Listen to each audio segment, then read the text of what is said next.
Hey guys, so in this episode, I have a really great podcast with Hani Jazayrli from The Strength Athlete. We talk about lots of different powerlifting topics and kind of just go all over the place. This podcast is definitely a little more conversational in nature, and Hani definitely was a little easier to talk to than some other guests. So this was a lot of fun, and I really did enjoy making this episode. Before we do start, I want to just let you guys know that I do offer one-on-one coaching for powerlifting and really just general athletic development. Basically, my program is designed to get you as strong as you possibly can, really achieve your genetic potential, and also look good while doing it. Actually looking aesthetic on the platform in only 90 days. I've worked with over 100 athletes and have gotten them exceptional results, and I'm sure that I can get you your dream physique and really allow you to achieve your genetic potential with strength, really overcome whatever training plateau you might be dealing with. So if you guys are interested, details are in the show notes to apply for coaching. But without further ado, here is the episode with Hani. All right, guys, welcome back to the Adam Pure Fitness podcast. Today on the show, I have Hani Jazze. Okay, I should have said it, I should ask you how to pronounce your last name That's okay. before. Hani TSA. How do you pronounce your last name? It's Jazzarelli. Jazayrli. Is that like Middle Eastern or Yes, it is. it is? Yes, Oh, it is. interesting. My dad is from Syria. Both my parents are immigrants. My mom's from the UK, and my dad's from Syria. Cool. Well, yeah, sure. I definitely should have asked you before that. I asked Hani and said, yeah, have you had any questions? And that should have been the question. But Hani's worked with the strength athlete for a very long amount of time. Like one of the OGs, him, Bryce, and Eric. And he was worked with several of the top, athletes in strength sport and has a pretty exceptional background in history, just coaching lots of athletes, getting them stronger. And I worked with TSA specifically for 2.5 years. And I think that like all the three main or head coaches, I know you guys have expanded your coaching team, but Bryce, Eric, and Hani are all extremely well qualified. I actually want to ask you, how did you, so I know that Bryce created TSA. How did you actually get started working with TSA? That's a funny question. So, well, funny, interesting, I think is a better word. So, I, this is a slightly bigger story. My background from an education standpoint is actually in mechanical engineering. So I graduated from high school in 2009, went to a junior college and pursued a degree in mechanical engineering. And meanwhile, I was like many former athletes. I got into lifting after leaving my sport, and really kind of fell in love with just training and getting stronger. And somewhere along the line, uh, it was shoot, who was it? I don't remember, but one or two people said to me, you should compete, and I kind of scratched my head, and I said, you can compete in lifting? That's a thing. And I was thinking, kind of like every single person who isn't a powerlifter or hasn't been to a powerlifting meet, and you tell them, oh, I compete in powerlifting, and they say, oh, cool, is that like where you do this? And I don't know if you're putting audio or video for this podcast up, Both. but okay, for anyone listening to the audio, I did that motion where someone does a really ugly body weight or air clean and jerk to simulate what they think powerlifting is. And I was in that same camp. I didn't even know what powerlifting was, which is a wild thing to imagine at this point in my life. Having spent the better part of the past 10 years pursuing every level of powerlifting. So anyway, I got into competing and kind of from very early on got plugged into a great group of guys with Team 3D Muscle Journey. So Alberto Nunez was my longtime coach. Brad Loomis, who is one of their coaches, was a big influence on me early on. I did my first meet at his gym. I first met Bryce at Brad Loomis's gym, which is in the city of Portola, California, which Portola is like a small forest town. I don't even know if you could call it a forest town. And it's like an hour west of the city of Reno. So it's kind of northeastern California on the border of Nevada and the state of California. So anyway, I met Bryce at maybe my third meet ever competing there. And we just kind of befriended each other, and there wasn't really any conversation about the strength athlete at that time. That was probably, I don't know, 2011 or 2012.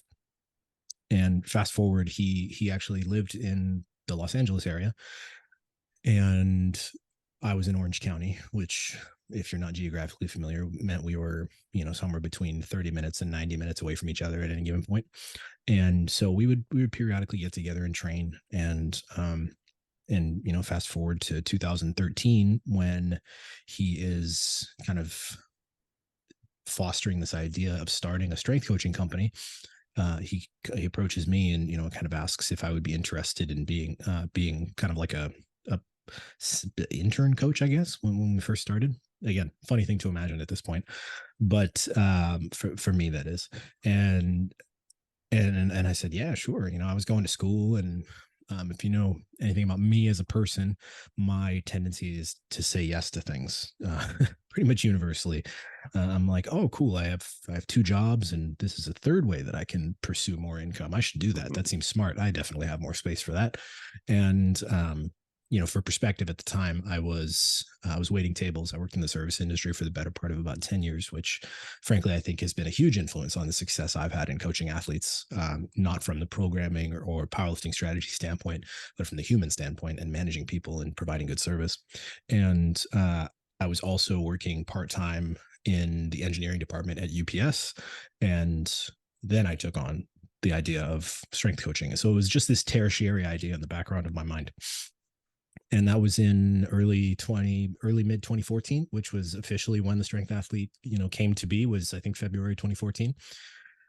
And yeah, I mean, the rest is history. I very quickly would kind of I kind of was like a shadow with Bryce for first couple of clients, and was just kind of seeing how he did things. And we both came to the similar conclusion that there wasn't really a whole lot of need to spend more time kind of learning how to do it, because I had been coached and coached other friends of mine for 5 or 6 years.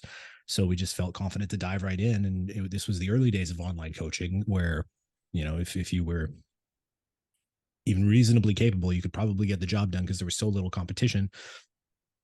And so I started doing it. And quite honestly, at this point, I faked it until I made it.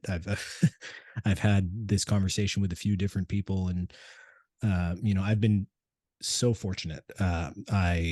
I don't overlook the fact that timing played a huge factor in the success that I've had as a coach. Obviously the service that I provide, the programming that I do, the hard work that I put into the people I work with is an element, but you can be the absolute best in the world at something. And if your timing isn't right and aligned with when opportunity presents itself, it's not going to matter, right? If Bill Gates was born in the 1700s, we wouldn't have Microsoft. And obviously that's an extreme example, and I'm not Bill Gates, but just an idea, right? Someone who you see as this absolute visionary of their field, timing matters a lot. So, on my micro scale, I felt very fortunate to have met Bryce when I did, to have joined the strength athlete of all the possible brands I could have, become a part of, to have had the background that I did, to have the background in competing, to have worked with the 3D Muscle Journey coaches who were just absolute pioneers in the online coaching industry. We were basically building a market, and there were very few other brands around at that time. And so it was pretty cool. So, I more or less, I've been with the strength athlete since the brand was founded. And, pretty much the same with Eric. It's pretty much Bryce and Eric and me. And we've had a few other coaches kind of come in and out over the years. And whether they stayed in powerlifting coaching or not, or scandal or whatever the things might be, we've been tried and true. And I still take a lot of joy in it. And yeah, that's pretty much what got me started. Yeah, I think that's I think you said something cool about like faking it until you make it. So I think a lot of coaches who are, well, at least people who are more aspiring coaches, will hear that and be more like, oh, that's actually normal. And the reality is that I always tell people, like, number one reason why I went with the strength athlete was because when I look for a coach, I look for experience, and I look for how many times have they worked with people like me, or seen several different circumstances, because there's no like studies are going to tell you exactly how to powerlift coach. And if you have somebody who's been coaching for, almost a decade, that's really, really, really, really valuable. And I think that lots of times, conversations like this between coaches, are losing the support forward in terms of understanding how to better program, and understanding, different principles of programming, how to make problem solve, like how to problem solve and how to come to like the best decision based off of different things that you're seeing and observing with your athletes.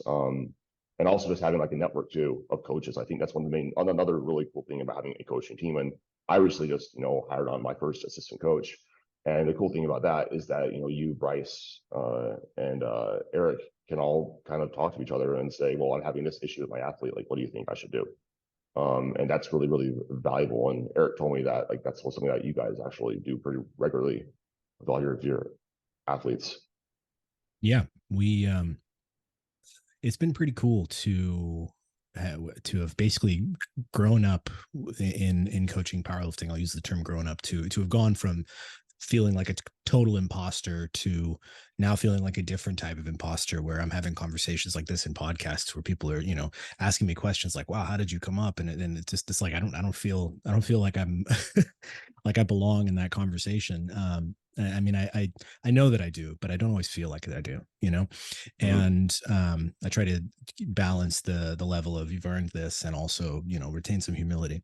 And we, in spending that time in the field and seeing people come and go and meeting a lot of coaches, it's absolutely helped to build this network of friends. Really, these are all friends.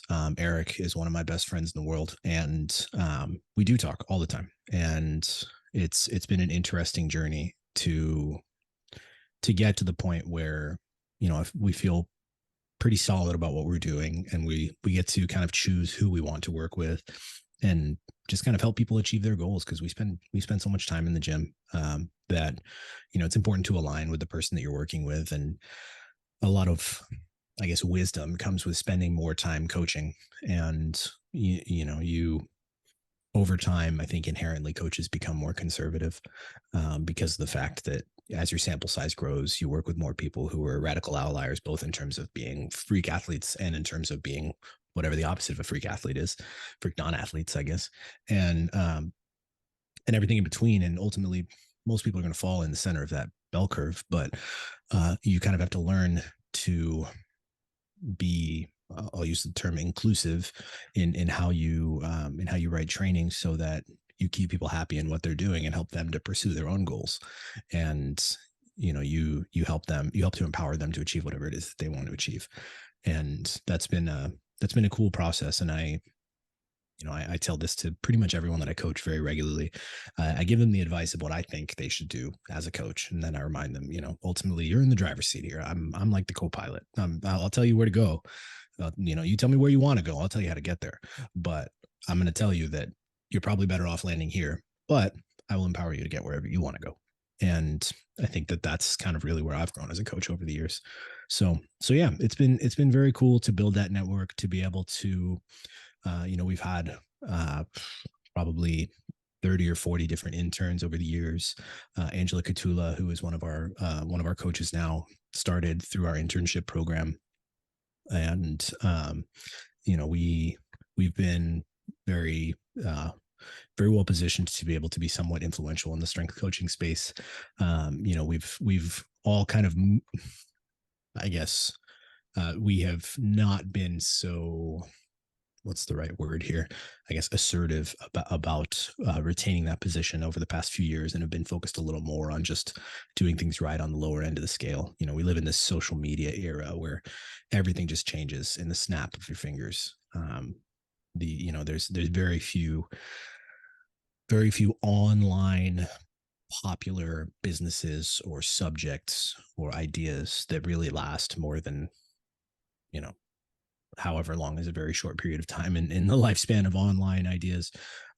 So we're lucky to have been around. And it's interesting to see how the field is kind of shifting over time. I kind of feel like an old man at this point. It's like everybody just stays about, I feel like all of the lifters are perpetually 21, 20, and Yeah. somehow continuing to get stronger. It's insulting how strong these kids are at 20 now. It's amazing. It's very cool to watch. But some of these kids are so unbelievably strong. And I guess that's the nature of the sport kind of growing, right? It's, as the population grows, the cream of the crop gets higher. So it's been pretty interesting. Yeah, for sure. I think that like Eric and I talked about that too. I mean, I was asking like, do you think it's just like that coaching is like that much better, or do you think it's just we're getting more people? And you think it's mostly like you're getting like a lot more people coming into the sport. Well, I also think that, and like I told him on my end, I think that we also understand so much more because we have the larger sample size in general what people respond better to. You know, and like I would say like in general the more meta a powerlifting program is that sub-max moderate volume, I would say like, 6 to 8 RPE average intensity, 10 to 15 sets per week per, lift, is sort of like the meta for, or most coaches start off with. Like, I know for myself, that's for what I do. But then, you get those outliers who respond very, very well to very high intensity and very submaximal back down volume. Like one of my lifters, Trevor, is 20 years old. He squats 600 pounds the other day, and his lifting his approach is extremely light. It's like a top single that's like an 8 to 9 static, and then really 25% off for like a 6x3 or something like that. And I think that with coaching, I think that you and again, like you mentioned that you work with top athletes, and people are freaks and have better response than people that are more like they just don't have like the strength gene, I guess. And I want to ask you like, because I think every coach has had that one person, they just give them whatever, and it's just like they just get really strong. It just obviously they have things have to fine tune. Usually the one lift is going to be really hard to get going. Like for myself, that's my bench press. Eric and I had a conversation about how I need more of a restraint on my bench press because I'm one of those lifters who it feels easy until I get to like RPE 9. And so for me, if I'm going using RPE, I'm kind of like I'm always going to be training at that 95% relative intensity. And for myself, that's just too high for me to make adaptations with the volume that I need. And so I guess like where I'm going here is like, what do you think is like, in terms of like getting athletes like stronger and like really finding that training approach? Like, what are some things that like you look for, and how also, more importantly, how do we get people that are not that typical IPF lifter who has like great leverages or whatever? Because a lot of times, if you do look at the people at the top of the sport, it looks similar, and their training approaches are relatively similar, but it's the outliers who aren't there. I think that's more common actually, that people are in the sport. Hopefully that makes sense. Yeah, yeah, 100%. So if I'm understanding you correctly, I think most of what we see online are the outliers, because they're the ones that are being posted and reposted and the ones people are aspiring to. And the fact of the matter is, they don't represent the majority of people in powerlifting. The majority of people in powerlifting are average everyday lifters. And because there's one national champion per weight class, and there's probably 600 to 1,000 people in every weight class. And so to be number one is a pretty meaningful outlier. And to be number 600 is a pretty meaningful outlier in the other direction. And that's an interesting question that you bring up. How do you develop training for both of those people while coming from the same school of thought? That's an outstanding question, and one that I think harkens back to the idea of having wisdom, right? So as a as a as a novice coach, you could or would have this idea of what you think is the best possible approach, and it's extremely probable that it's going to look a lot like what you've done in training. You're going to be really influenced by what you have done and what has worked for you. That was the same for me when I first started. I used a lot of the things that worked for me, and you're going to apply that training approach to people, and you're going to experience validation when it works, and you're going to find reasons why the athlete didn't find success with it when it doesn't work. And the reasons are never going to be the training first until you start to recognize those things. And then you kind of build up this skill set where you start to see that you start to, I guess, learn to identify what the root cause of the problems is. So different demographics face different issues. People with, for example, like very lightweight female lifters with a bench press that's pretty low relative to their body weight, they have a hard time making bench press progress, which obviously they have. If you weigh 52 kilos and your bench press is 40 kilos or 35 kilos, it's it's very clear that you have a tough time making bench press progress. Your bench press wouldn't be 35 kilos if you didn't have a tough time with it. But going beyond the kind of the obvious, just visual outlook of that, when you write the training program for that person, you can't just take the same program that you gave to the 105 kilo male that benches 170 kilos. There, you might start there, yeah, particularly earlier on in training. But you start to look at things like, what is the average, or you think about these things in the background. The training volume is ultimately the variable that gets driven by all of these, all of these knobs. You twist them, you twist intensity up, volume goes up. If the sets and reps are the same, right? You twist the sets and reps up, volume goes up. You add sessions, you add frequency, and you can equate these things, but ultimately they're all tools to manipulate volume. And practice is another element that doesn't really factor into that volume equation, but more frequent practice and kind of gaining that technical prowess is important.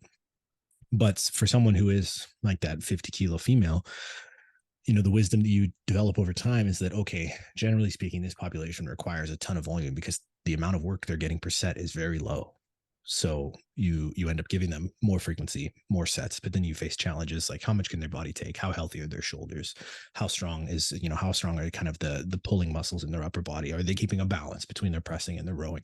And you have to start thinking about, okay, cool, how hard can we push this person to make this 2.5 kilo bench press PR without wrecking their shoulders, elbows, biceps, pecs, and you walk a fine line there. And so you can look at the nuts and bolts of how you adjust training. And that's one thing. And then another element, and maybe the real kind of level up you make as a coach over time, is learning to help people recognize what appropriate progress looks like for them. And that sounds like a very overbearing concept. And I don't mean it to be, but kind of sometimes, well, actually quite frequently, what we do as coaches, or what in my opinion coaches should be doing, is helping people to frame their progress and understand like what the next step potentially looks like. So, for someone who, I'm just going to stick to this lightweight female example, whose bench press is 35 kilos, and let's say they want to bench press their body weight, that's an outstanding goal. And after 3 months of training, they hit a 2.5 kilo bench PR. All things considered, that's like a 6% increase on their bench press. That's awesome. But it's just the next increment. So that's not very exciting when you think about 50 kilos, but it's about stacking wins. I can remember an athlete that I worked with for a long time, Eric Lapointe. He ended up making it all the way to being national champion, which was very cool. But I remember when we first started, he had just bench pressed 300. And when he got all the way to nationals, he had benched 170, or, so he had just bench pressed like 135 kilos when we started, and he bench pressed 170 right around when he won nationals.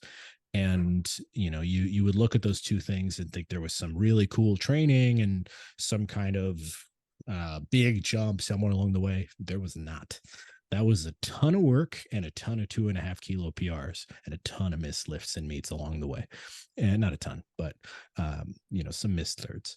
And it was only ever the next thing.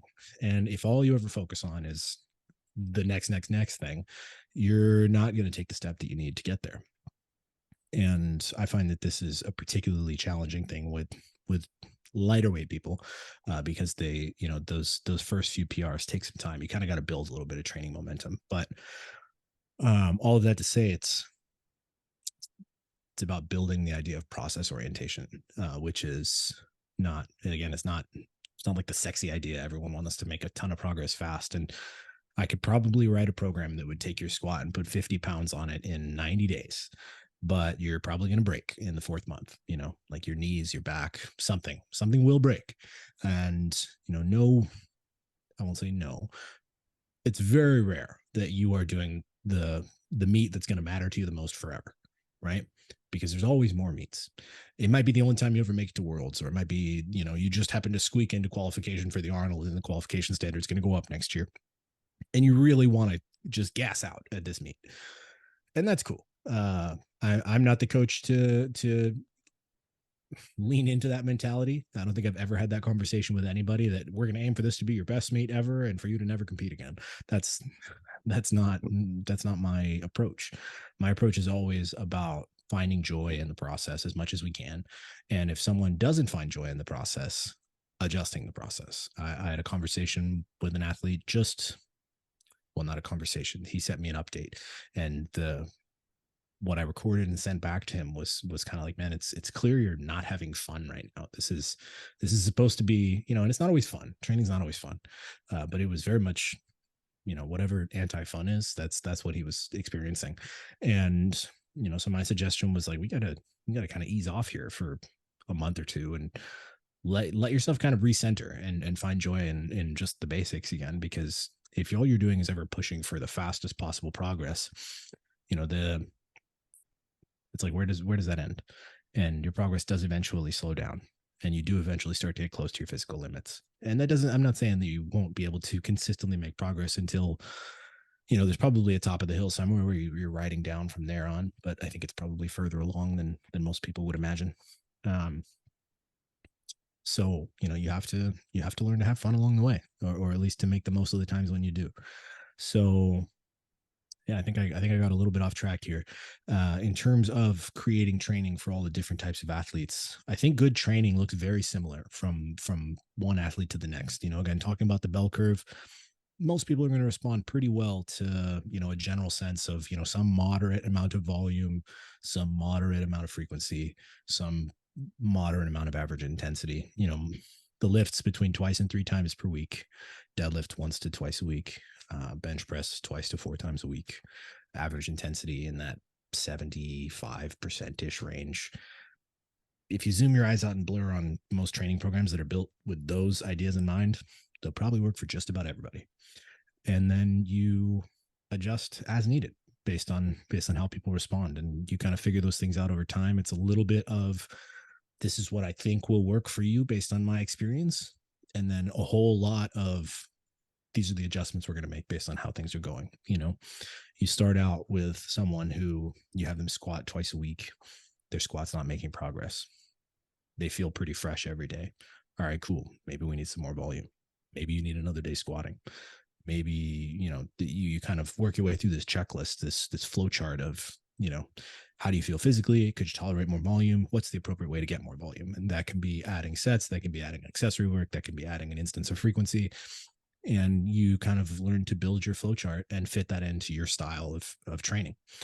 And it just kind of comes over time.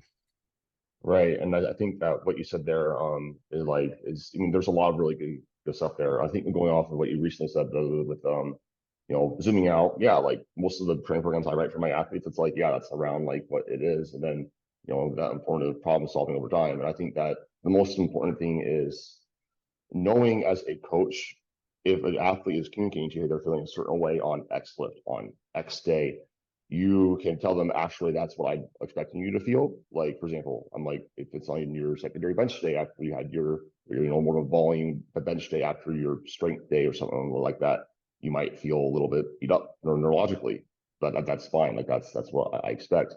And also saying, with overall just training and understanding, like I always tell my athletes, the most important thing I need to know is how do you feel? Because if I know how you feel on X day or throughout the week, I'm going to be able to tell us the program working how I want it to. And the reality is that, when you're a little bit more beginner too, this is something I have a conversation with my athletes about in the group chat, is when you're more beginner, yeah, you probably aren't going to feel as fatigued in general because your volume tolerance or volume need is lower. Whereas when you get more advanced, you're going to be, like you said, walking that tight line of, feeling beat up all the time, somewhat to make progress, but also knowing how to manage that fatigue. And I think that there's two things like volume. You said that everything we're doing, it comes back to how we're modulating volume, and also how are we managing fatigue in that process. Because, like you said, like I come from athletic training, but the background being my master's in that. And whenever I'm programming, I'm thinking, like, for a good example, this is one of my athletes, Brandon. He got stationed in Japan, and he was making progress. We overcame his squat PR or whatever, then completely new environment, actually was saying he felt super fatigued.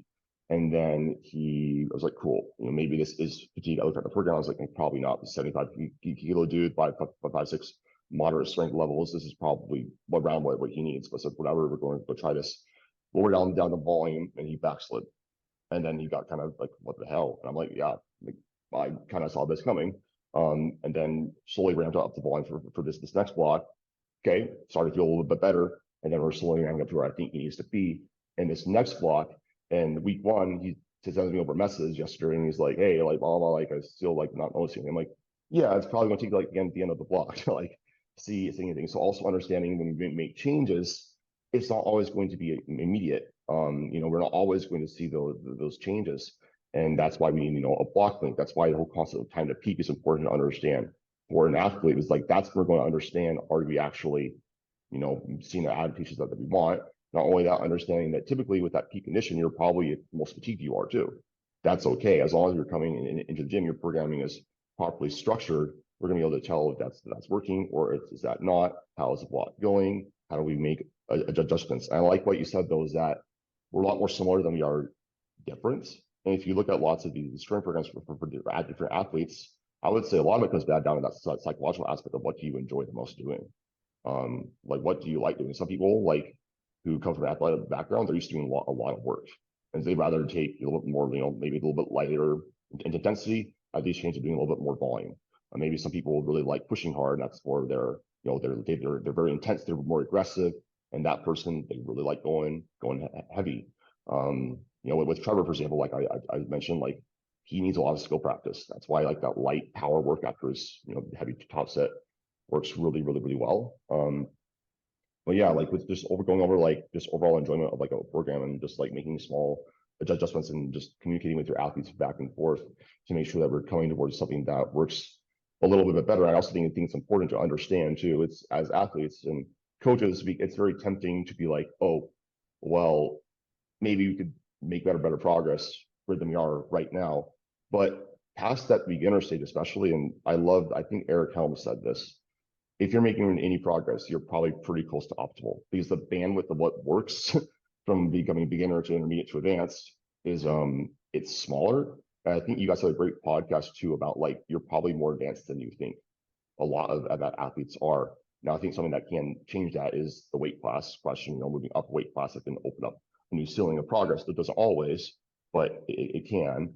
I also like what you said about, with that 52 kilo lifter. I talked to one of the lifters at my gym about this. I don't coach her, but she had a 5 pound bench PR. And she's like, I benched like 145 and I did like 150. I'm like, that's like me going from like, my PR of 162.5 to like 172.5. That's a big increase. So being able to like frame what appropriate progress looks like, and lots of times the further you stay on in the weight class, like you're not going to see that it's diminishing returns longer that you stay in that weight class. So obviously, maybe you can learn how to train better. Maybe you add another bench day, whatever it is. Like that's also another thing about like training skill as like communicating that to like an athlete. And I think that's one of the things that lots of more advanced guys are able to do. They just understand how to train. Their life becomes more oriented around their training. What do I need to do? Like for example, when I started off powerlifting, I think that we all did this. The whole concept that you brought up about that this is my last meet, this most important meet ever. I would get I would get on prep, and I'd be just like I'd be so, oh my gosh, I have to hit this number, and every session was just so important. I was getting so stressed out about the different numbers, and as I've gone on, I'm just like I'm actually in a lot less control of that than I think.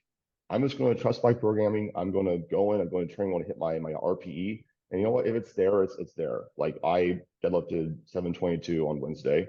I wanted to deadlift 727. But I was like, I know I can do 722, and that's a 5 pound PR. So we're going to get that 5 pound PR and play. Training becomes more fun for more people too when they approach it like that. In my experience, it's more sustainable. Yeah. You find ways to you find more wins. You can't let the only win in training be an arbitrary PR number that you made up 2 or 3 years ago.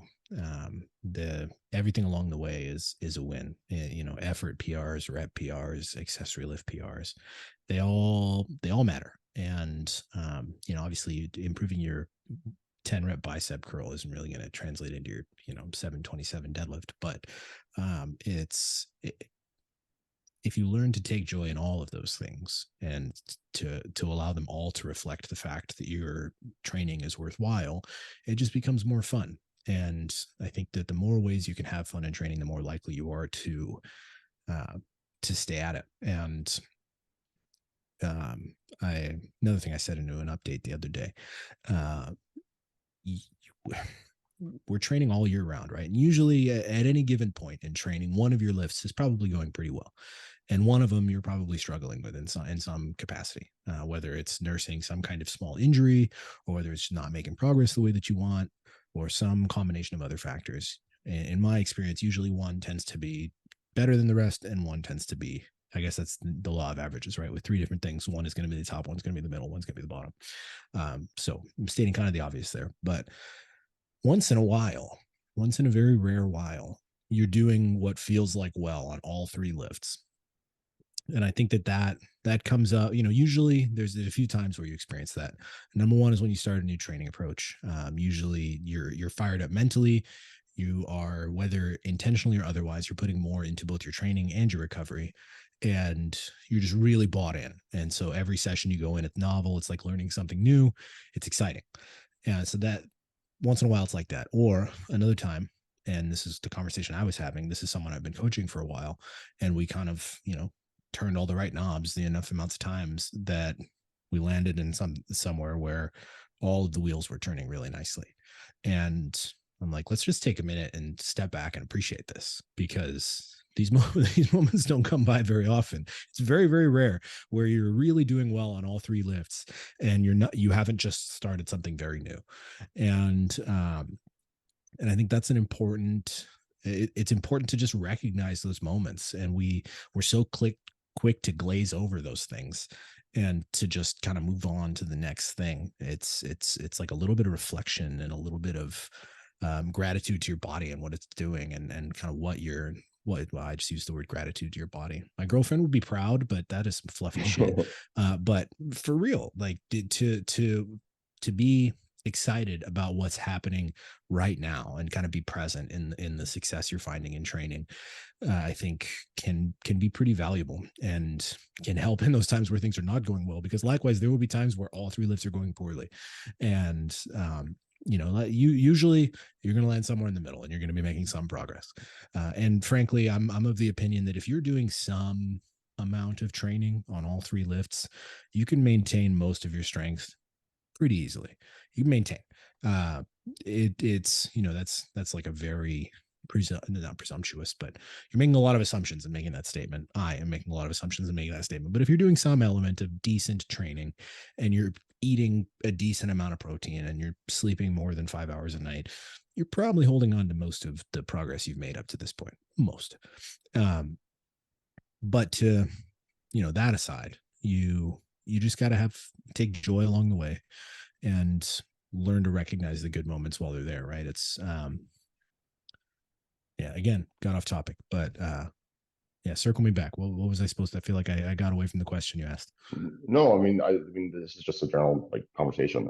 So like, rabbit holes are fun, and engaging Sure. is like people talk like this anyway. So, I think that you said something about like, with the all three lifts, like, yeah, like you're going to have some times, and that does happen. Like for me, like back in January, like I literally, like objectively, I tell my athletes this all the time, like you guys do realize, like I benched like 380 back in January, and then I got hurt, and I'm still not back to where I was. I'm still training, like I still am doing my best. And I've had periods of like, where like, yeah, I've had every lift felt bad. It was like last winter, like I got sick over and over and over and over and over again, like literally every single one. And every time I got some momentum, I'd be like telling Eric, like, I'm sick again. And then I'm like, I don't know if I'm gonna be able to like do this meet. And like I just competed. I was like, screw it. Like I'm gonna see what I did. And it was my super meet where I got everything that I wanted to get, and find that enjoyment in training. Like even when it's like you're not making progress, like we're so blessed to even be able to train and go into the gym and worry about this stuff. And that's something that I also like, yesterday, it's out of my block. It's my volume squat, and Eric gives me 3 3 by 8s on conventional deadlift and safety bar squats because he loves me. And I'm just like, I don't really want to be here. Like, this isn't like my most fun workout. This is my least fun workout. And I look over at one of my athletes, and Tanner's has some thing where we know doctors don't even know what's going on, but he has this really good head pressure, and it feels like he's describes it like his esophagus is going to like explode. And he's warming up to do his top single on deadlift because we're doing the same meet. And I see him just really struggling, and I'm like sitting here like, dude, I'm not even going through that, and like I'm just complaining about having to do some volume. Like I'm so grateful that like I can do that. And I talked to him after. I'm like, dude, like, like that's inspiring to me. That it helps give me some perspective that like, you know, we're always like really blessed to be able to train. You know, one of the things too about like there's a lot of conversation about working hard as an athlete and hardest worker in the room, whatever. And like in some sentiment, yes, you do need to work hard, but like I've worked hard, but like I've gotten worse because I'm just working too hard. Fatigue gets too high, and I'm working too much, and then it becomes like unenjoyable. And I think that once you understand powerlifting is not about working hard, it's about doing the right type of work for you and knowing like when to push and when to pull back. I think that's when things become like a little bit more streamlined. Um, a lot of that does come down to like, just having more experience, having more reps and learning how to train. Like, Eric kind of ironically told me, I think you're kind of understanding what singles like are supposed to look like, in terms of like RP when I like describe them. And ironically, the past two blocks, we've been doing singles more often. It's like I'm making really good progress. And like that's been a lot of fun for me because, it's novel and something that I'm a little bit more new to, but I wanted to ask you with like pushing. There's always a conversation about like pushing, like the interplay between squat and deadlift fatigue, and how do we just really program around both of those? And I know that there's some lifters that a lot. I mean, I hear a lot very often. Squats, so they're going up, they're going to make your deadlift go up, and people tend to push that in terms of instead of like deadlift, they put deadlift a little bit more on the back burner. Well, like when you're overall looking at, especially I think this especially becomes more difficult to manage like a 3 times a week squatter. Like, how do we manage that fatigue between squats and deadlifts? Like, how do we know like which one to push a bit more, pull back on, or like what have you sort of found to work best with that? That's a good question. I'm gonna put a pin in that question real quick. I just want to highlight something that you mentioned that I thought was kind of funny. You talked about how you benched 380 at the beginning of the year, and you're kind of struggling to get back to that PR now. I'm experiencing a similar thing in my own training. So I in 2020, I think 19, got into Brazilian Jiu Jitsu.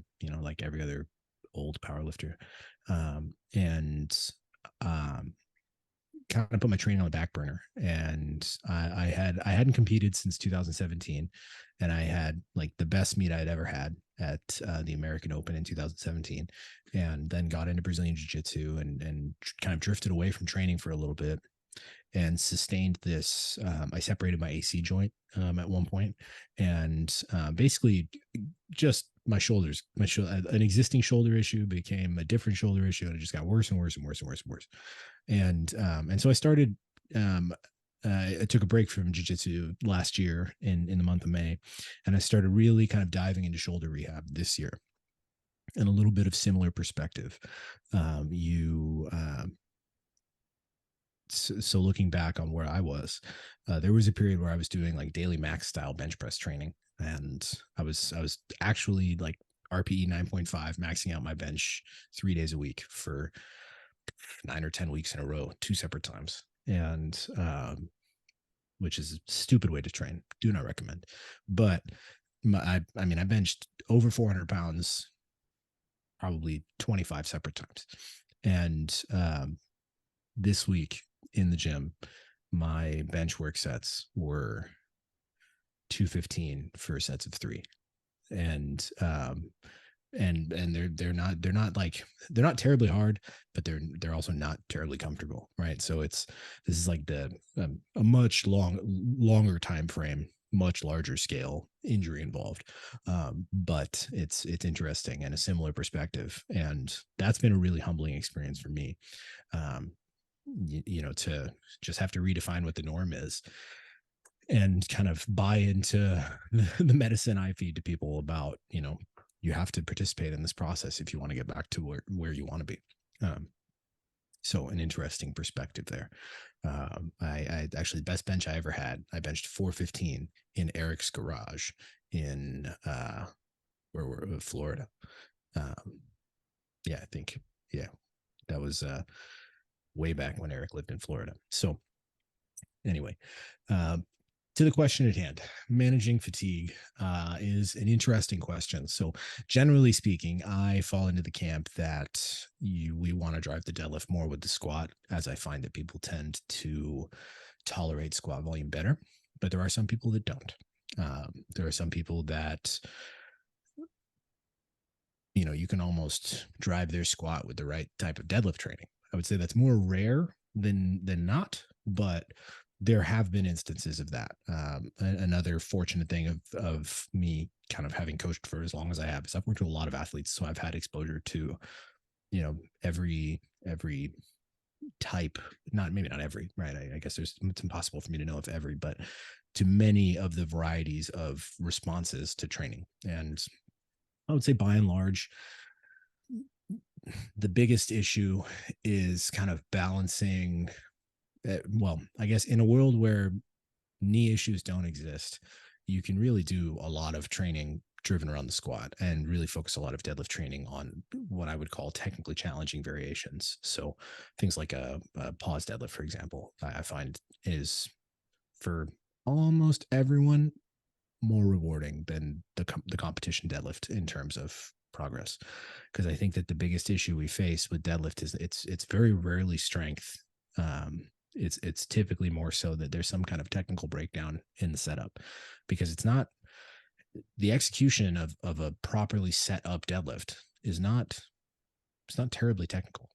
It's the setup that's tough. But if you can get yourself in that right initial position and just hold that position and hinge yourself up from the ground, you should be fine. But teaching yourself to stick to that position is really challenging. And I think the pause deadlift does a great job with that. So, that's not always the case though. Some people just have a hard time making deadlift progress. And so then you have to figure out, all right, cool. How do we fit more deadlift into this training without taking away from the squat? Because at certain points you start to accumulate fatigue very quickly. And I've had people who their deadlift was just struggling to make progress. And as we folded in more deadlift volume, it was like squat and deadlift got worse. And you start to really scratch your head and you think, all right, cool. So deadlift doesn't make progress the way that I usually do things. So we tried deadlifting more, and then squats also not making progress this way. What do we do now? And you have to start to get pretty creative, and you kind of balance exposures to higher intensities and lower intensities. And I don't know that I could give a one size fits all approach. It's a lot of, I guess, twisting knobs and seeing what works. So what I would say is that it's usually a healthy balance, and I think people can generally tolerate more deadlift than they think. But something you have to learn is to recognize when you're having a fatigue related performance reduction. Because as you start to really work hard on the deadlift, you start to incur a pretty serious fatigue debt. And that starts to leak over into other things. At a certain point, it'll even make your bench press feel shitty. And so when you learn to understand that and to recognize, okay, cool, I'm doing a ton of volume. I'm in the 4th week of my block. I had an unusually hard squat day. I can squat 550. Why does 365 feel hard on this secondary squatting day? This doesn't make sense. And you have to learn to recognize that the sentence, this doesn't make sense, is an okay thing. It's okay for it to not make sense, because you're experiencing, or well, let me rephrase that. It doesn't make sense because it doesn't align with your expectation of performance in an unfatigued situation. And that's okay. But you can explain it to yourself by examining where you're at in training. And so as a coach, what we do is we have to equip people with the tools to be able to recognize that and to be able to reconcile that. And also to tell them, this is, like you said, this is how it's going to be. This is, you want to make progress on this, we have to push you through this a little bit. You have to be uncomfortable for a little while. And when you can start to really kind of build upon that, and when they start to recognize something like training fatigue as a positive sign, and it's not always a good thing, right? We don't want to feel shitty in training. That's not the goal. I hate that kind of wait for the taper mentality. That's just that's like, let's suffer for 9 months so Yeah. you can feel all right on one day. And if that day goes poorly, you're going to feel terrible about your whole year. So like, let's pump the brakes on the wait for the taper mentality. But in some situations, it's like you can objectively recognize that your performance will go up in that situation. So it's an interesting question. I would say by and large, I find how I like to write training is more squat driven, just because I find that knee issues are easier to recover from than back issues long term. I think back issues tend to recur a little more. Um, that's been my experience anyway. I think almost universally, knee issues come from bad warm ups more so than anything. So yeah, that's an interesting question, and kind of gave you a long non-answer there, but it depends, I guess. Right. And like, I guess like just going off of that, I think that for a lot of times, like I do, most of the time I do look at it from like, squat first because, especially in the concept of powerlifting, squat comes first. And I'm going to basically look at it from that lens of specificity. Same muscles are typically used in those. A big thing for me though, is that for me, I always come back to the question of how do we manage axial fatigue? Because that interplay, that's why you said it even affects your bench press, because that central governor with being the spine, that's sensitive to all these inputs. And for myself, like a lot of times I typically look at the training microcycle when I'm looking over like managing fatigue. For example, I realized that I used to have my primary squat day on a Friday, and I realized that, as especially became apparent when I switched to conventional for a brief period of time only. I was like, okay, I really don't feel recovered on this day. My back feels really beat up, and my squats just are not going well. And I kind of just realized that Mondays just always kind of just felt stronger. And so then I put my primary squat day on Mondays, and then my primary deadlift day on a Wednesday, because I used to also do my primary deadlift like after like my Monday squats and on Tuesday, and I realized I don't ever feel like I have enough juice to really train it maximally. And that change in of itself was really, really big. And then also using different intensity techniques for myself, like on my secondary days, like essentially on my split is, this is applies to all lifts. Everything that's not on primary day, it's ascending sets, because that works well for me. That's what helps manage my fatigue better. And so we're just talking about like how do we really manage all this interplay? All these questions are like, it depends. But I think this is why it comes down to just like, if you're making progress, and as long as your training split doesn't look stupid, like it's probably, you can make small adjustments over time to move towards something that's ultimately going to work. And one of the things I really like that you kind of always go back to is like, how do we make progress at the expense of not getting hurt? Because you can do lots of crazy stuff. We've seen this, like, not to call them out, but also to call them out, like Taylor Atwood's extreme training approach. It worked for a very brief period of time, and now it's having a hard time. Obviously Taylor's been training for years, and he's one of the best athletes, ever, arguably, the best. But over time, like your body changes, and you have to adjust training over time to what we're seeing on paper. And this is one of the biggest things I love about emerging strategies, is that it always has that context of, we know what works best in the past. We have the formula right now, but always being open to this might change based off of whatever we're seeing, whatever you are feeling, and then understanding as a coach what these different signs mean, and then making small changes from there. So I think that with somebody like you, again, this call always comes out to experience, knowing what different signs mean for the different athletes. And you can also look at like their anthropometry. Like I recover better from a deadlift than I do a squat. I do more deadlift volume than I do squat volume, believe it or not. And I recover better from that. And I can push like intensity hard. Literally, on my programming right now is a single and a 3x7 on sumo, and then a single and a 3x8 on conventional. And that single on the conventional comes literally on a Friday after my Wednesday primary deadlift. I'm still strong. Whereas like my squat, like I have like one heavy set per week, and it makes sense. So if you look at how I'm built, like that makes sense. Like why I have to be a little more conservative, like with my squat approach than I do my deadlift. Yes, just one thing to wrap up is like determining like average intensity for a lifter. You said like 75% range. In what cases have you observed where maybe like somebody might need a little more intensity on average or lower intensity on average? Is there anything that you've found over your time working that might indicate an athlete needs more or less? Yeah, that's a good question. So I would say generally athletes that are really light work better in the higher intensity range. That's been in my experience, or people who have maxes relatively low compared to their body weight. Thinking about like 52 kilo female again. Likewise, like 60 kilo male. Those weight classes tend to push that average intensity up, and it's not like a tremendous amount, but it just might be 80% instead of 75. And then the other side of the spectrum applies as well. Very heavy athletes, I find, oftentimes can utilize lower intensity. Or another avenue you can look at is people who seem to not respond to high volume. Probably can work in slightly higher intensities, and people who tend to really just suck volume up can probably do really well with lower intensities. And so it's kind of about, you gotta keep pushing buttons and see which ones kind of feel good for you in training.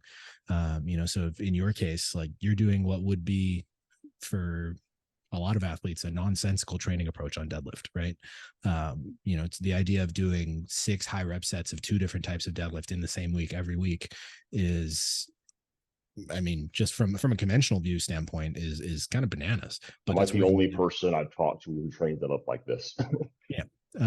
The I think